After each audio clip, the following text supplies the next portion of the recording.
A few years ago, I published a book on heroism, and I spent a lot of time doing research, trying to figure out what heroes have in common, going all the way back to ancient Greece.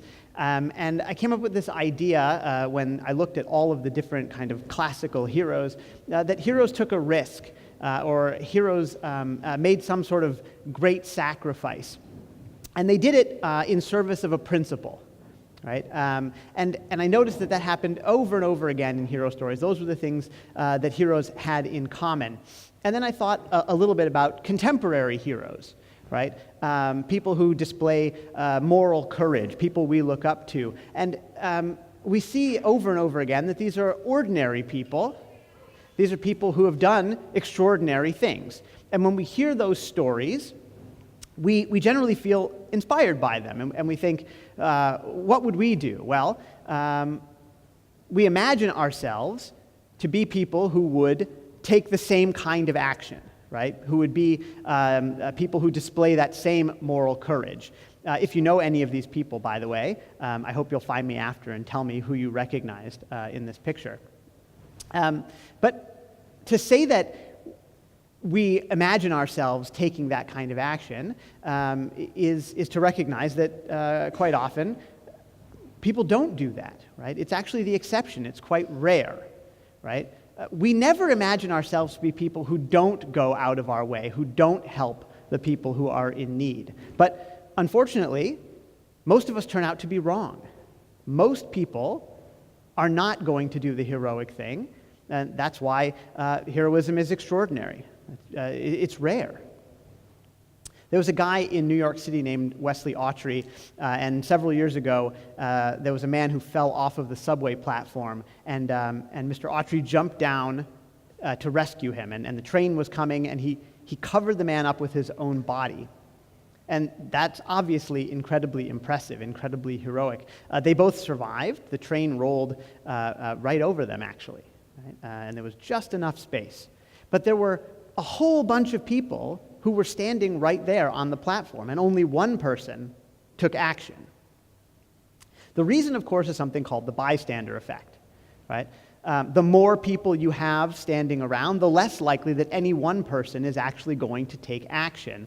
And we never think of ourselves as bystanders, right? No one likes to imagine that they're going to be a bystander. We all think of ourselves as heroes. We're the heroes in our own story. But ultimately, we have to confront the idea that we're more likely to be bystanders than we are to be heroes.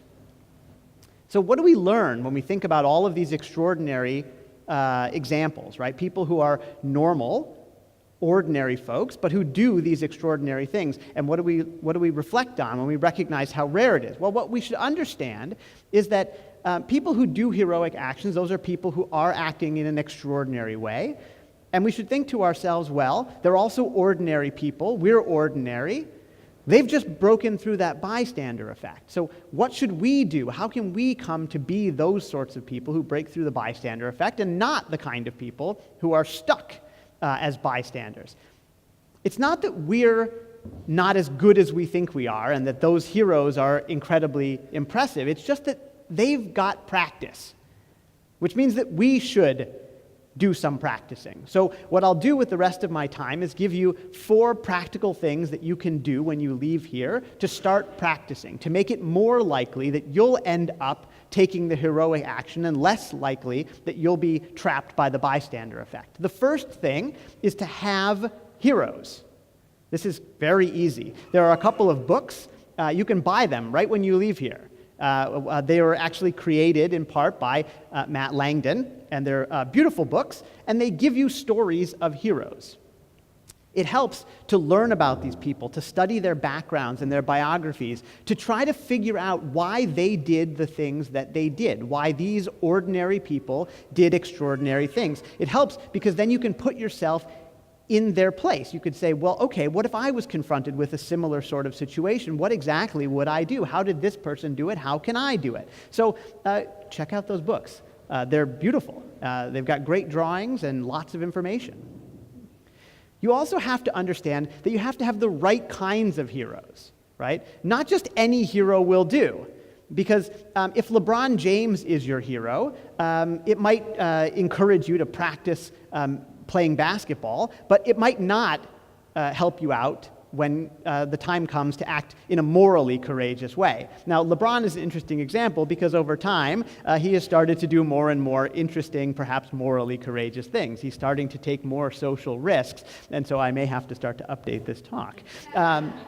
But you also have to be willing to say to people, this is my hero, right? I chose Oskar Schindler rather than LeBron James because Oskar Schindler was a Holocaust rescuer, right? And he can teach me how to do things that are morally courageous in the way that perhaps a basketball player can't do. You also have to be willing to say, my heroes aren't perfect.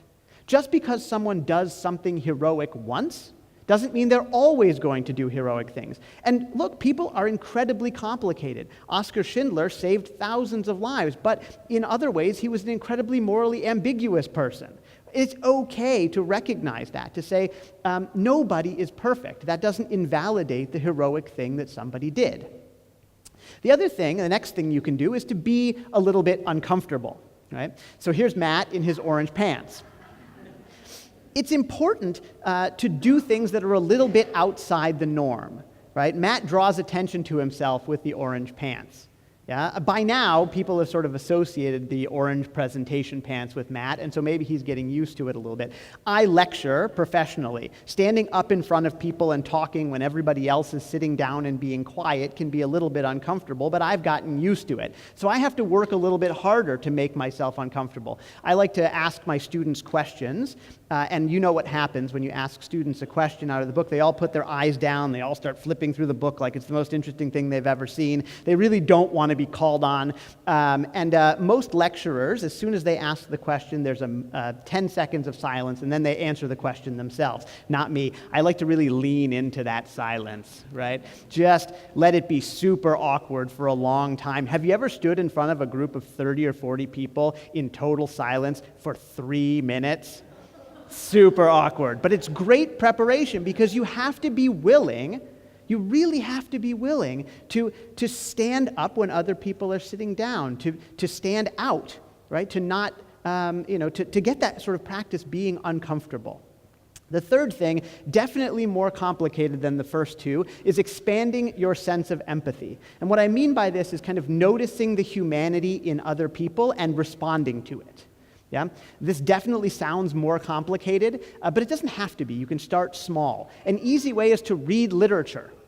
Yeah? When you read a novel, you get into somebody else's perspective. That person is different from you. Their life is different from you. All of their circumstances are different. And you come to understand that person, to know their motivations, who they are and where they come from.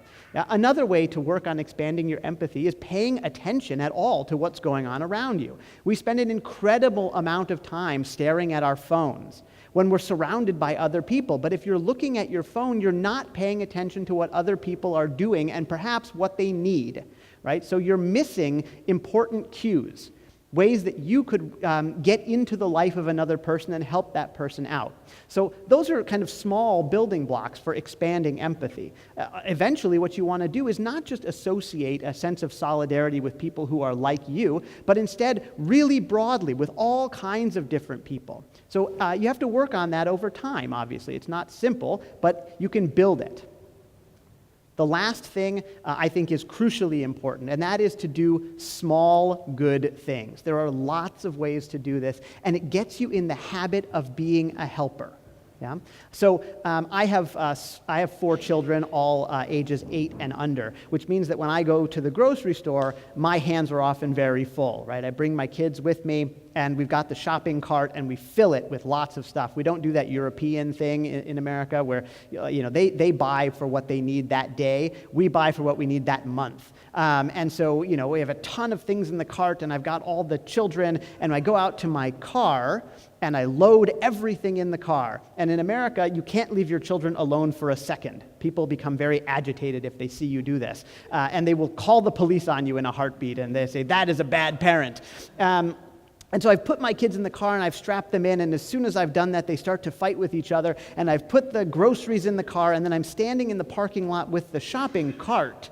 It's empty now, And what do I do with it? If I take it back to the store, I've left the children, they're fighting, they're screaming, someone's going to call the police on me, but I can't just leave it in the middle of the parking lot. And meanwhile, while I'm having this dilemma in my head, there's just a stream of people walking past me, and they're all going from their cars into the grocery store. And you know the first thing they're going to do when they go in the grocery store, right? They're going to get a shopping cart. Can you guess how many people have offered to take my cart for me? It's a very, very low number, right? They're just not seeing me in my need, right? But it would be a very easy thing to do to help me out. Yeah? I try, as much as I can, to encourage a culture of helping people with their shopping carts. Yeah? Now, I also work in a 12-story building. It's the biggest building on my campus, and the elevators are terrible in that building, right? They go to the top floor, and then they go to the middle, and then they go to the second floor, and then they go back up to the fifth floor. And it's just, if you're standing and waiting on the ground floor for that elevator to come, you're standing there for a very long time. And what happens invariably is I walk into the building, and I go up to the bank of elevators, and one is just closing. And I know that I'm going to be stuck there for a very, very long time waiting for these terrible elevators. And there's always somebody in that elevator, and they look at me and I look at them, and we have this moment where we recognize this is a person who is not helping me, right? And they know it too, and they say, oh, they feel bad, but it's too late, right? It's not that they're consciously not helping me, right? They're not doing this on purpose. It's that it takes a while for the thought to go from your head to your finger, and in that time, it's just too late. So what I've tried to do, again, is to encourage a culture where you help. So every time somebody does manage to hold that door, I recognize them, right? What I do is I've started carrying candy around at all times. And when someone holds the door for me or for someone else, I just toss them some candy. Just a quick thank you, right? And that's all. It doesn't take anything else. The last thing that I want to leave you with, right, after you've done this work, after you've started this practicing, is just the reminder that I started with. That is to say, heroism is risky. I hope you never have to be a hero. There's a lot of talk about how everybody's a hero. Most people, we're hoping, are altruists, right? They want to help other people out. They're pro-social. But for me, heroism is risky. It demands sacrifice, or it's dangerous. For me, I tend to think, and I tend to tell people, when you need a hero, that means that everything has gone wrong, right? And you need someone to step up and do something really courageous, very brave, very dangerous. I hope we don't have to be heroes. But I know that if we do these kinds of things to practice, if we need a hero, we want to be the kind of people who will step up, who will do that dangerous thing. Now, again, I hope it doesn't happen. And if it doesn't happen, those things that you've been practicing are not wasted, because those are the building blocks for a good life. Right? You've expanded your sense of empathy, you've learned about heroes, you've made yourself a little bit uncomfortable, and you've formed a habit of doing small, good things. That's all wonderful stuff, and that's the kind of thing that I think we can use to make our societies better, whether or not we end up ever needing a hero. Thank you very much.